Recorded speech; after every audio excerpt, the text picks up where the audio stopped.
A very warm welcome, ladies and gentlemen. Welcome to BW HR Dialogue, our initiative where we put people first. With the coronavirus pandemic, human resources has become the frontline workers of every business organization. In this conversation with Mr. P.S. Viswanath and Mr. Paul Dupuis, we will be delving into the reality of human resources and what we can do as the coronavirus pandemic rages on. A very warm welcome to everybody on the panel here today. Firstly, I'd like to extend a hearty welcome to Mr. Paul Dupuis, who is the MD and CEO of Randstad India, and Mr. P.S. Vishwanath, who is the upcoming MD and CEO of Randstad India operations. Mr. Paul will be moving on to Japan Randstad. So I also have with me on the panel Mr. Ruhail Amin, who is our senior editor at BW Business World. And I myself, Janani, as a part of BW People, will be hosting this discussion. So firstly, I'd like to pass it a very warm welcome to everybody joining us. Warm welcome to you, Mr. Paul and Mr. Vishnu. Thank you so much. Greetings from Tokyo. Thank you. Thank you so much, Janani and the panelists for joining us on this Friday evening. And Paul, thank you so much for making time to be with us. My first question, I'll start with you, Paul, is that this pandemic has changed a lot of things. You know, the way we work, the workspaces, everything has gone a permanent change, if I may call it, because it's been well over 15 months now. As a leader in personal services and recruitment, tell me, how do you predict the job market, and what kind of changes should job seekers look out for? Well, thank you, and I'll start with the first part of the question. Again, greetings everyone from Japan. As you just heard, I've returned to Japan just in the past few days, preparing for my next challenge as MD and CEO of Randstad Japan. However, I am fully supporting and in the game with my team in India, especially right now. There's no more important time than right now to be connected.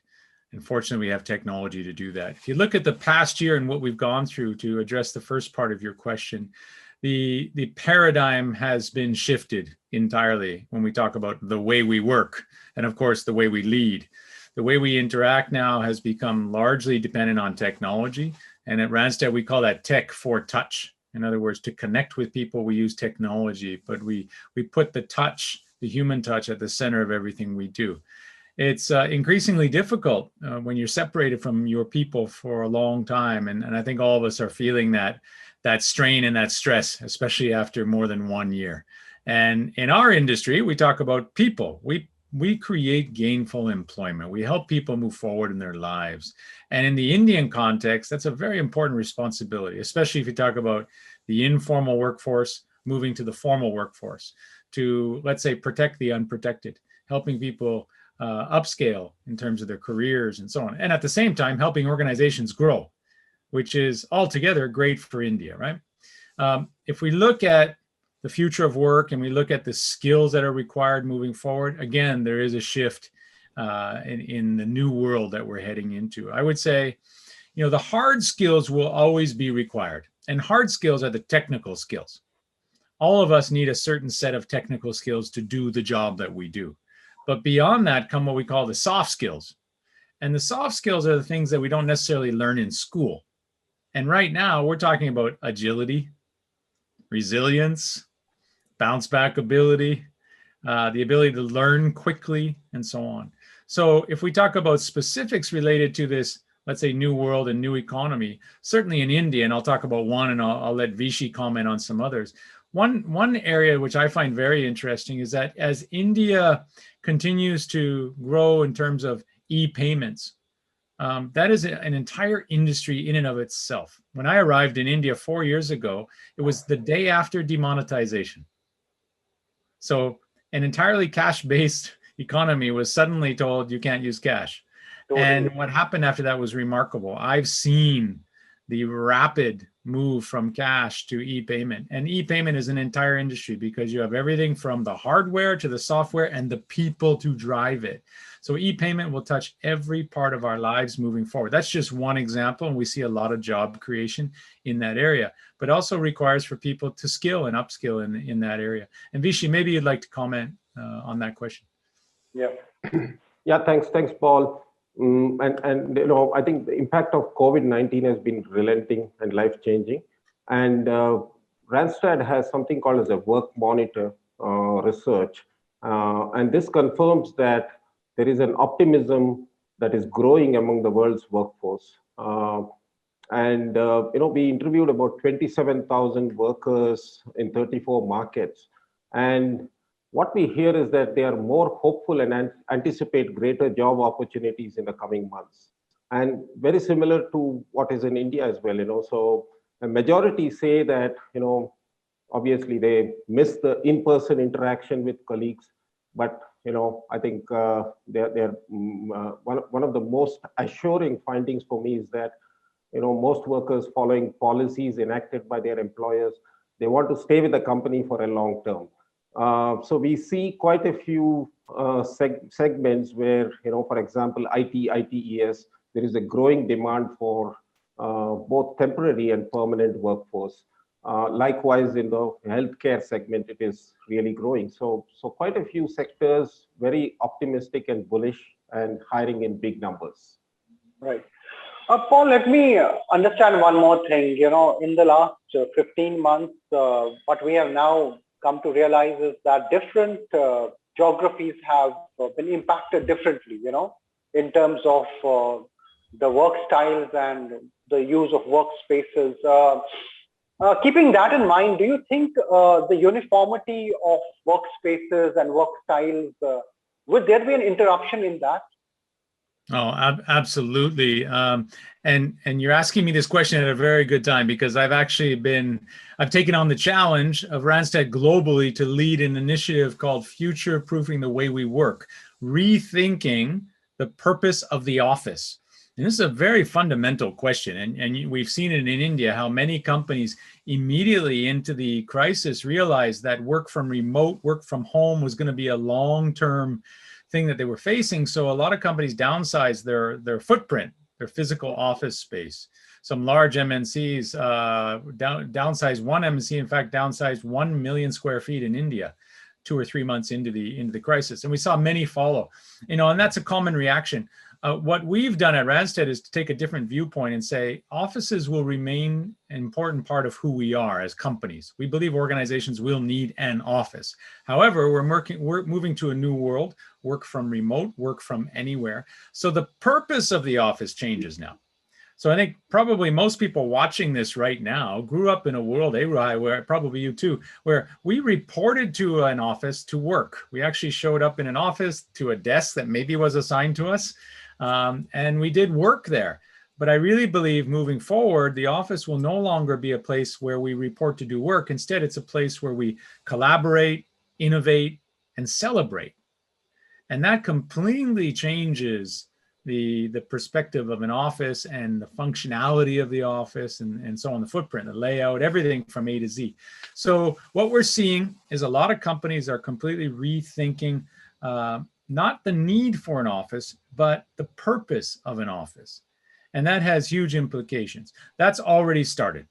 And we learned quickly this is a marathon, not a sprint. We also know, and the data shows, and we have data from Randstad, but we've also cross-referenced it with data from E&Y and others who say that anywhere between 25 to 35% of the workforce will not want to return to an office when COVID settles down, when the world is considered safe, when people are vaccinated, because partly fear, there is the fear factor, but more importantly, people have become accustomed to this new way of working. And not only that, they're able to be productive and make an impact and feel good about what they do.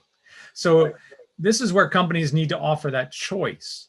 So it's a very interesting stage we're going to be moving into once, again, the world settles down a bit, where we really rethink the whole purpose of the office. Right. Well, very well said. I think that is the next conversation, of course, maybe once this subsides a little bit.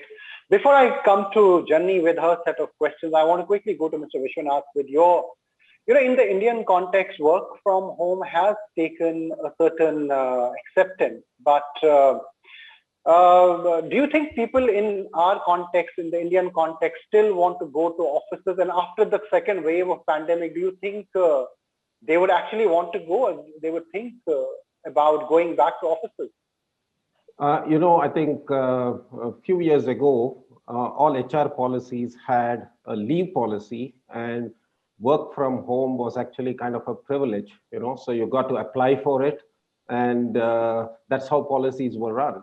One sector which has actually been quite savvy about work from home has been the IT sector.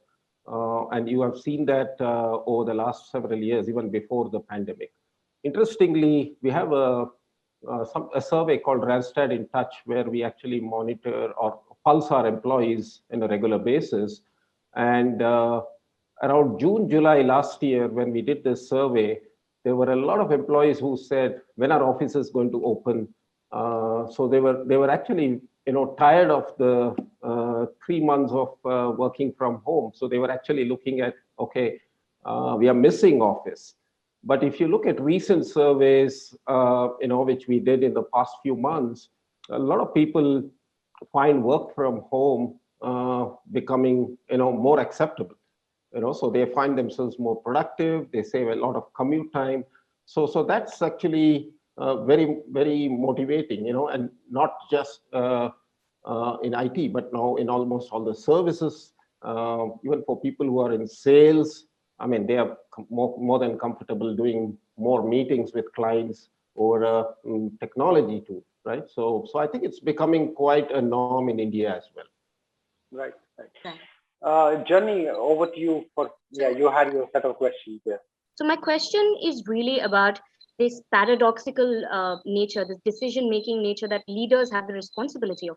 I remember reading this anecdote about how paradoxical thinking can be summed up like a game of Twister. You have to have your place on all sides of the mat. You have to manage business continuity. You have to manage employee well-being. And there's a host of things that a leader has to do. So I want to understand from you, Mr. Vishy, and from Mr. Paul, how do you navigate when you have to make such hard decisions? How do you navigate this paradoxical decision-making process? Well, what do you choose? I think leadership is all about agility and flexibility. Organizations need to be flexible. You cannot really, in these days, say that, okay, make long-term plans about, okay, this is when the office is going to open, all of you are going to come back and start working. So I think it's about looking at it, short term, 1 week, 2 weeks. There have been situations where we thought, okay, we are going to open our offices back. So we created, a lot of safety protocols, ensure that, when people come back, they feel safe. But then, just weeks after we opened, you saw the second wave. So I think, in these times, I think it's about being prepared and also being able to make the right decision for that moment. At the same time, keep a watch. You want to ensure that your employees also feel productive. So that's what I would say. Paul, your views? Yeah, it's a great question, Janine. I would say that first of all, the nature of leadership, especially over the past 14 months or 15 months, is about navigating through ambiguity and adversity. And by the way, that was the case before COVID too, right? Leaders have to steer through the fog sometimes. And it's very easy to get off track and get lost, especially in times of crisis. And I would say the most important thing for all leaders and all organizations is to have a clear North Star, your purpose, your why. And that will keep you focused through good times and bad. And right now, our purpose is very clear. 1, keep our people safe and their families. 2, keep our people engaged. Stay in touch, as Vishy said. Take a pulse check. Know how they're feeling. And make sure that we keep their mental and physical health at the top of our priority list. And the third one is productivity, impact. So it's interesting because if I look at the companies in India and beyond around the world, that are, there's two types of leaders and there's 2 types of organizations out there. And Jim Collins talks about it in his book, Great by Choice. In times of crisis, there are the leaders and the companies that go into defense mode and they survive. Their goal is to survive. And then there's the other kind of company. And these are the leaders. Instead of defending, they actually go into attack mode and they thrive. They don't survive, they thrive. The strongest organizations and the strongest leaders thrive in times of crisis. And they do that by hooking onto their purpose. So, right now it's all about our purpose. It's all about keeping our people safe, engaged, and productive so they can shine. Right. I want to come here, Paul, to you first. Tell me, you in your conversation with different companies, are there concerns about working from home culture? Is it here to stay for long? What will the big takeaways of this pandemic as far as impact on long-term policies of work culture is concerned? Well, I can tell you, first of all, it's a great question. All of us, I would say the leaders that I speak to, I'm 53 years old. So I talk to leaders, typically who are CXOs, are sort of in a similar, let's say, age group, and grew up, if you're in your 40s or your 50s, you grew up in an area of what I would call presenteeism. We reported to work and we worked together with other people. Unless you came up in the IT industry where you're used to working remotely. But generally, the general working population has grown up in a world of face-to-face connection, right? And so suddenly, overnight, we were told to lead remotely and to work remotely. There's no playbook here. There's no playbook. We have nothing to refer to. We're literally learning on the fly and in the middle of a crisis. And it has brought up some discoveries, which are really positive. Leaders have been forced to let go and trust in their people. At the same time, there is the other issue. The fact that we can't see each other also brings up the concern of, do we really know how people are doing, how they're feeling? Are they really healthy, both, again, mentally and physically? So there is that element as well. The productivity question is one that everyone is still wrestling with. I would say in the long term, if we really move to a long-term approach to work from anywhere, where perhaps the majority of the time is spent working from remote and not in an office, how do you really measure outcomes? How do you evaluate performance? These are questions that are coming up now that, as you said earlier, when the world settles down a bit, we're going to really have to formalize this and come up with something which is robust and makes sense for the new world. But, I got to say, crisis brings opportunity. And the leaders that I speak to, the ones who are a little bit more, say, optimistic and future thinking, are embracing this chance. It's a chance to reinvent ourselves as leaders and to perhaps reinvent our organizations.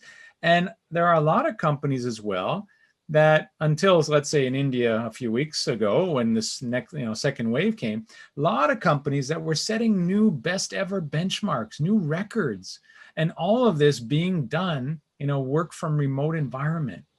So it completely woke us up to this idea that actually we can build a high-performing organization which is engaged, feeling connected, and loyal, and so on, and do that in a remote way. The final point I would make, though, is, a lot of employer branding and company culture was often built around the experience, right?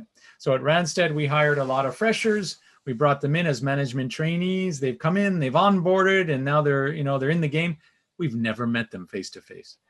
And the question we all face as leaders, how can we bring the DNA of Randstad, the special sauce, the culture that we have? How do you actually bring that to these new hires, for example? And that's, again, no one really has that answer yet, because it used to be built around the office, right? And now we have to do it in a remote way. So this is something we're all kind of learning as we go. But I would come back to what I said earlier, purpose. The companies that are focusing, going back to their why, the purpose, these are the companies that are really thriving in this time of crisis. Right. Very well, sir. I think this is the way it is. And I think we are all learning on the fly. That's definitely the case, and coming to terms with it. Vishnu, your thoughts on this? Well, yeah, I think I completely echo what Paul said. In addition to that, I think it's also the way our employment contracts are written. They're traditional. It's about, it doesn't talk about outcomes, even though, in some cases you have KPIs which help measure performance. But I think as we evolve, I think you will see employment contracts changing, more outcome based. And that way you don't need to really worry about the number of hours that somebody is put in. It's more about measuring people based on the outcomes they deliver. Right. Jenny, you want to ask your next question? Yeah. Yes, I want to jump in here. Like you said, there is a generation that relied on presenteeism, and then there is a generation that is working remotely. And I obviously belong to the latter, but I want to understand how, in these moments of when we're working from home, there's also a great moment of emotional exhaustion. The news every day is quite dire, and we understand in the national capital and all over India, there is a lot going on, a lot to process. So when this affects our personal lives, and it's bound to spill over into our professional lives, how can leaders sort of stop it from becoming overwhelming? How can they provide relief to sort of take this pressure away a little in the professional sphere? Mr. Paul, I direct it to you, and then Mr. Abhishek. Sure. This is a this is a question that we've all had to deal with as leaders over the past 14, 15 months. I can tell you that growing up as a leader, we were often assessed based on a number of leader competencies. And one of those in more recent years was the emotional quotient and empathy. And this word empathy, I must say, I don't think we ever clearly defined it. Well, we sure learned the meaning over the past year, haven't we?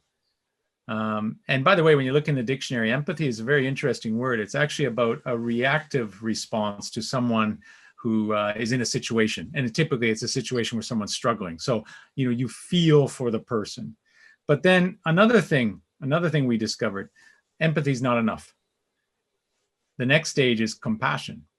And compassion is about action based on empathy. So when you feel for someone, and they're struggling and they need help, you actually get up and do something about it. And I think that that's something that it's a muscle that we hadn't built before as leaders. It wasn't something that we normally had to do in our day-to-day lives. It might have come up once in a while, rarely, but now this is a daily thing. I mean, the amount of WhatsApp messages I'm getting, the amount of calls I'm getting from my team about employees and their families and some tragic stories that are happening, and the amount of time I'm spending consoling people is nothing compared to what I've done in my entire career. Again, this is all new to us. So the exhaustion part you talk about, I can tell you for leaders, it's the same. For someone on the front line and for leaders, it's heavy. And one of the things that I found works for me and certainly our leadership team is, first of all, change the whole dynamic on how you interact with people. Typically in a business environment, you have reviews. You have, whether it's weekly or monthly or quarterly or whatever it is, business reviews. We have completely flipped it upside down. We never start any of our meetings or conversations with numbers.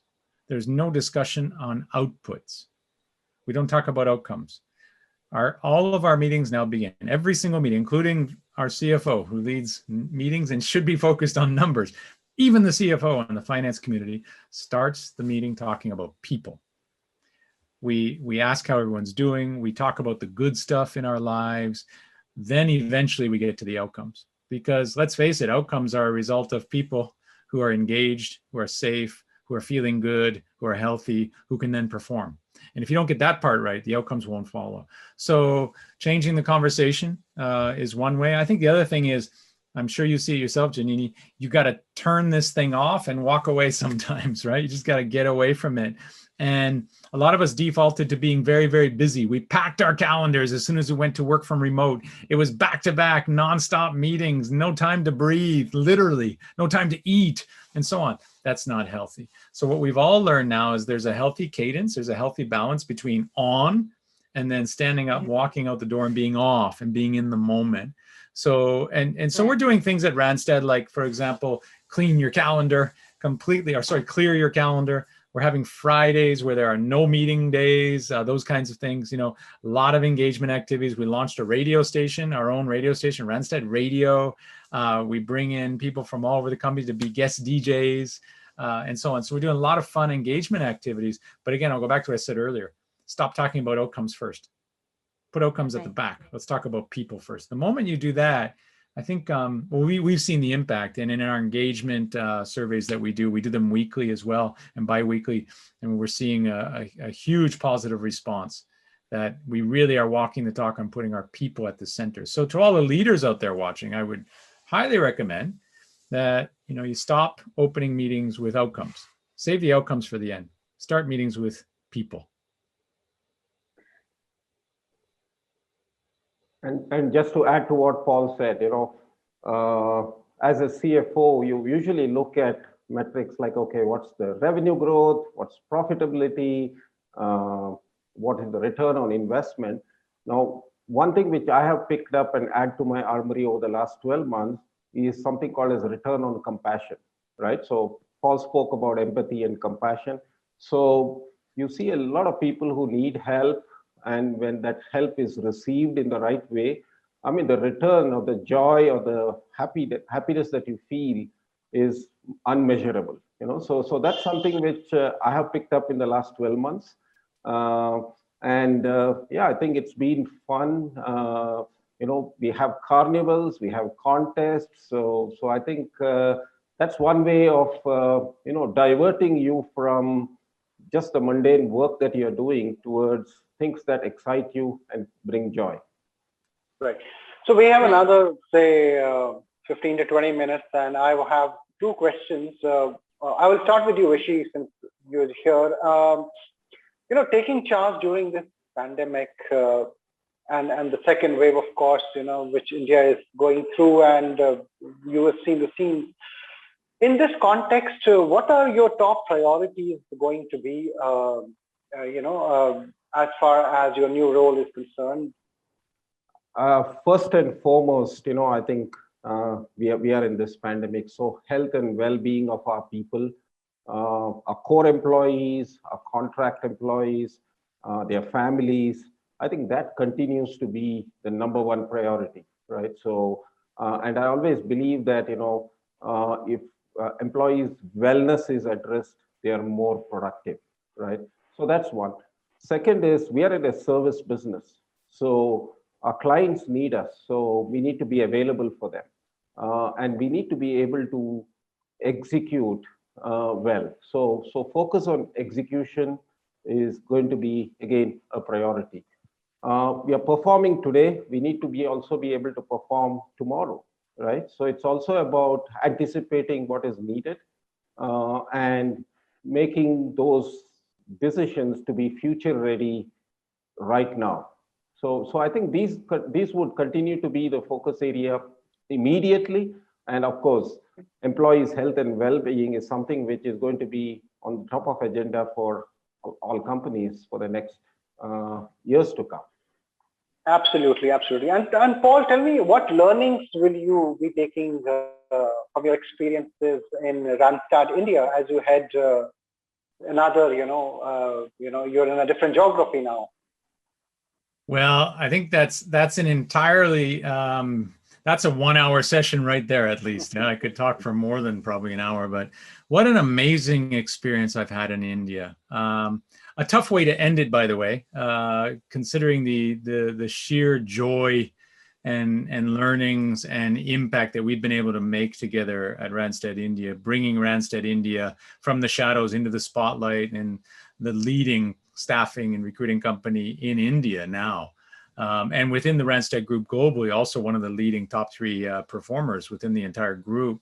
But, when I look back on this journey, I'm still kind of processing it, to be honest with you, because what a whirlwind it was. I traveled to 4 corners of the country and I learned about this incredible country. And on the side, and I'm sure you know this, I also discovered a place called Ladakh. I fell in love with Ladakh, and I go there in the winter to coach ice hockey and to volunteer on the ice and off the ice. And so India has really become such a special place for me in many ways, and so many friendships. But I arrived 4 years ago. I didn't know a single person. I leave India now knowing a lot of people and have a lot of lifelong friendships that I built. If you ask me what I learned and what I take back with me, well, I had worked and lived in Japan for on and off a few times now, 3 times, I guess, in and out, for about 23 years. So Japan is also in my blood. I speak Japanese. I've led big businesses in Japan. I also lived in Singapore, and I worked across most APAC countries, but I had never been to India, nor had ever worked in India. So when I arrived in India 4 years ago, I knew a lot about Kaizen, the Japanese approach to incremental improvement, meticulous focus on quality and process, and so on, right? And then I arrived in India, and I learned this very important thing, this word called Jugad. And Jugad has different interpretations, but for me, Jugad is a magical thing. I take Jugaad as being creativity, ingenuity, working with limited resources to get the job done. And within that, magic can happen. Now, just imagine if you took Kaizen, what I just described, that meticulous focus on quality and process, and then you married it with Jugaad. What an incredible combination. So I'm telling you, I'm going to become the ambassador of Jugaad as I'm in Japan now. And I bring that to my Japanese organization. And believe me, nobody has heard of Jugaad in Randstad, Japan. So I'm bringing it in, and I'm gonna work hard to bring that spirit of creativity and innovation and speed and agility that I discovered in India. No, I think that's a great point. I mean, we pride ourselves on the ability to, kind of turn things around using bare minimum things. And Jugaad, of course, the world needs to know about it. Jenny, you want? Yeah. Yeah, it's interesting Jugaad came up, because Jugaad in a way can be interpreted as resilience, the ability to find a way out, to continue on the course. So on that note, actually, we're looking at the future of work in particular. We're often only talking about the workforce that is working from home, that is conveniently working remotely. There is another part of the workforce, a significant part of the workforce, who've been working for over a year now, into the second year, in supply chain, in the healthcare industry, and in warehouses where essential services just cannot stop. So how are we looking at the future of work for them? How are we changing things for them? And what would be your insights on that front, Mr. Paul? So I'll make a couple comments and hand it over to Vichy. But one of the things that we did, and Vichy mentioned it earlier, we came together with large competitors, in fact, Adecco and Manpower, globally, along with the support of McKinsey, to launch a Safely Back to Work initiative. And this was a global initiative. In the middle of COVID, we realized that ultimately we will come out of COVID at one point globally, and we need to help people get back to work safely. At the same time, we realized that some people never stopped working in the locations. By the way, we all never stopped working, right? So safely back to work for us, definition would be safely back to a working environment. So people in factories, supply chain, warehousing, so on, they haven't stopped. Healthcare, they've continued to work. So we focused on developing protocols around helping them work safely. And so that was the first thing we did. And I said that earlier, and it's interesting in hindsight, because we said that safety is the most important priority. That was the first thing we did last March. And in India, we did it together with Manpower, Adecco, and GI Group. And we launched a whole series of protocols, and we had support from NASSCOM, from FICCI, and from other organizations. Of course, the ISF, India Staffing Federation, also involved, and the World Employment Confederation. So what's happened is we created sort of an open source code on protocols about working safely in COVID and beyond, because this is a wake-up call, by the way. We know that COVID is one virus, and in the future, who knows? We may face something similar, hopefully not a pandemic, but we may face issues around safety. So we've come up with protocols. We're happy to share those after we're done here this evening. But I think it's very important for us to, there's something that I really believe in. Two things. One is leaders need to make sure that the organizations are future ready, and future ready means ready for anything. And that anything has been defined harshly for us over the past year, something none of us could have imagined. So we need to be ready for anything. And it always comes back to safety of our people. So absolutely, we're working, and many of the customers we support, many of our partners, our clients, are actually in the spaces you just described. And we have thousands of our contractors that work for Randstad that are dispatched out into these industries. And our number one priority is make sure they're safe. So we're partnering with these companies to ensure the safety of our people through these protocols. Vichy, you want to add anything on that one? Well, yeah, I think the only thing I would add is that, in addition to, bringing them back to work, the safety protocols, I think that there is a huge demand as well. And then there is also a skill gap. So it's also about, helping them upskill and reskill and making them ready to be able to do their jobs well. So we have our own Randstad Skilling Academy, wherein we actually bring people and then make them ready for the job, give them the training that they need in order to be skilled. So that's one part. The other part is also about, the reforms that we are seeing in the country, the labor code.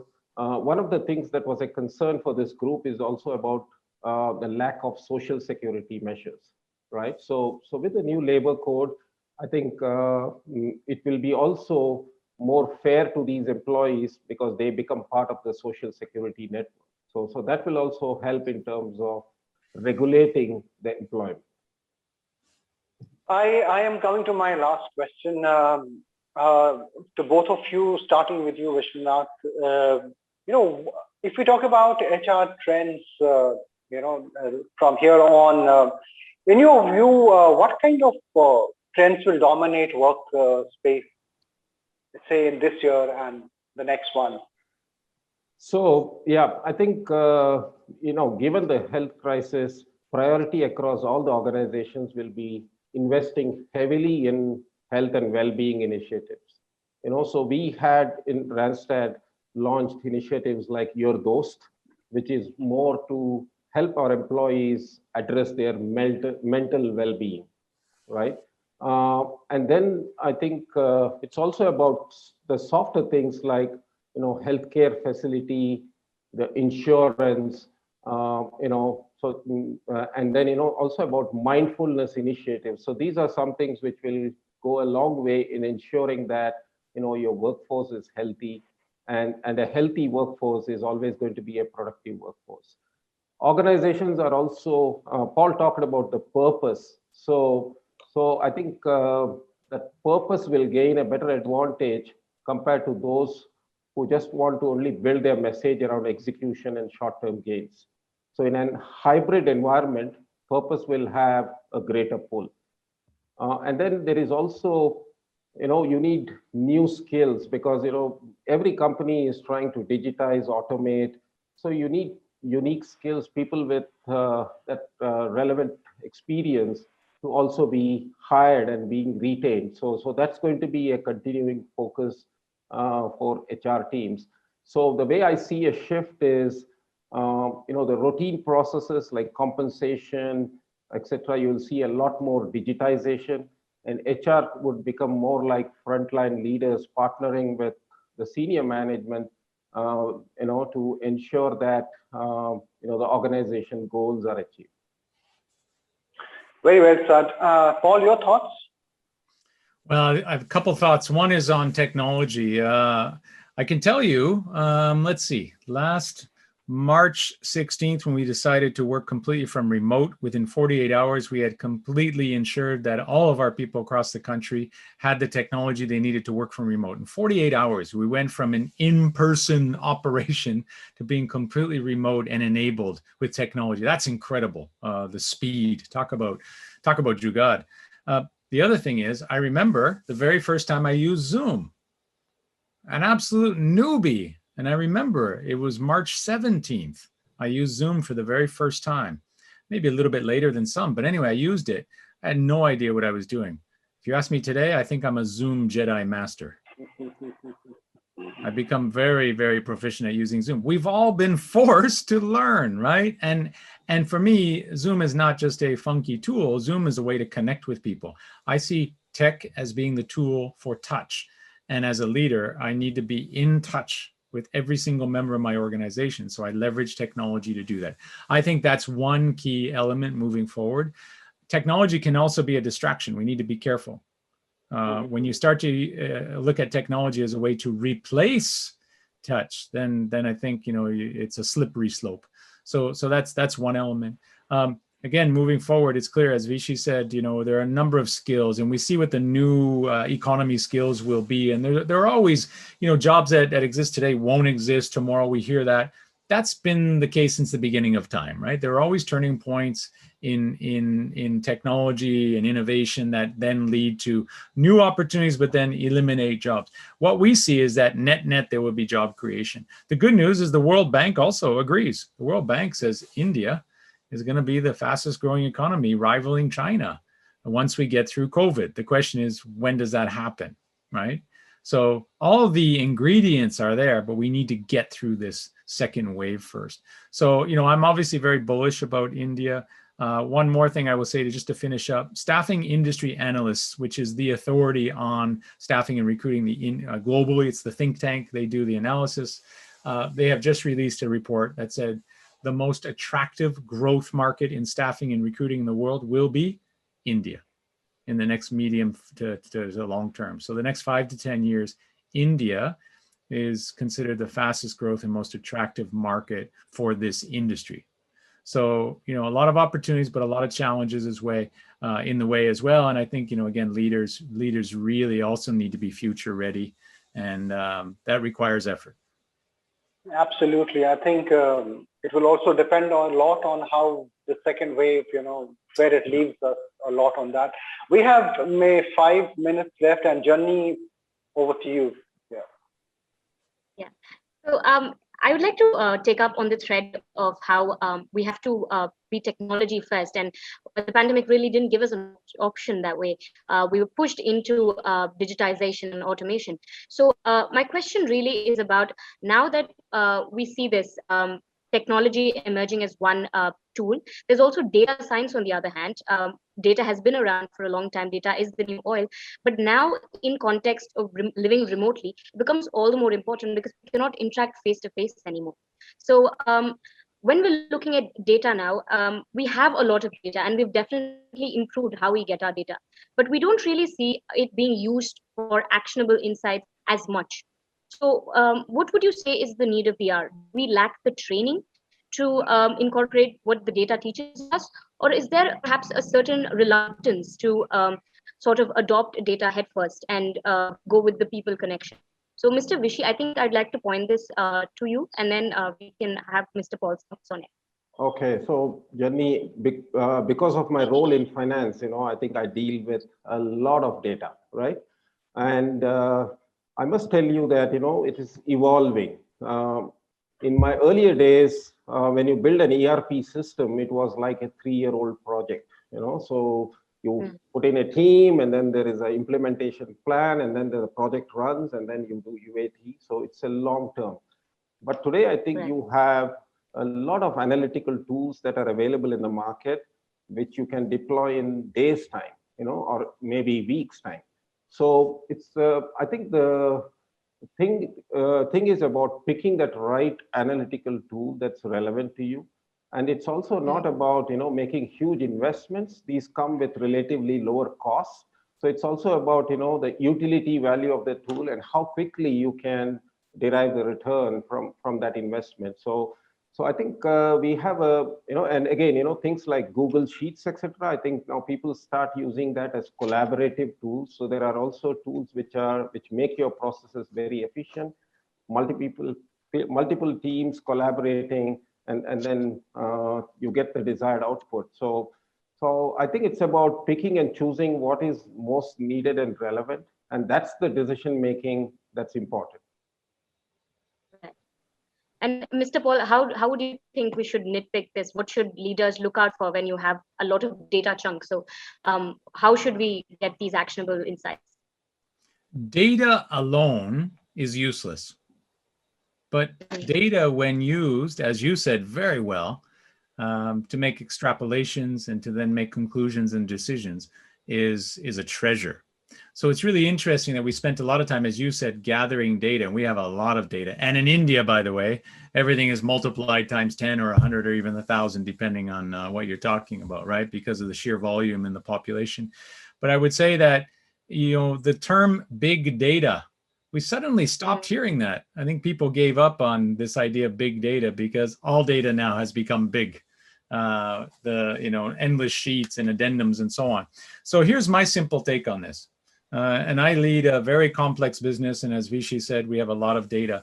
But I will ask my team members, in this mountain of data, what are the 2 or 3 most important data points? And most importantly, behind that data, what is the story? So I want to know what that number means. So if you had to take from a huge spreadsheet or a pivot table and pull out the top 3 numbers that I need to know from that sheet, and what is the story behind those numbers, that's where the magic happens. So we need to be identifying, what are the critical numbers, the critical data, if we're talking about numbers, for example, or if it's data on trends and so on, and then identify what those rocks are and then make decisions based on that.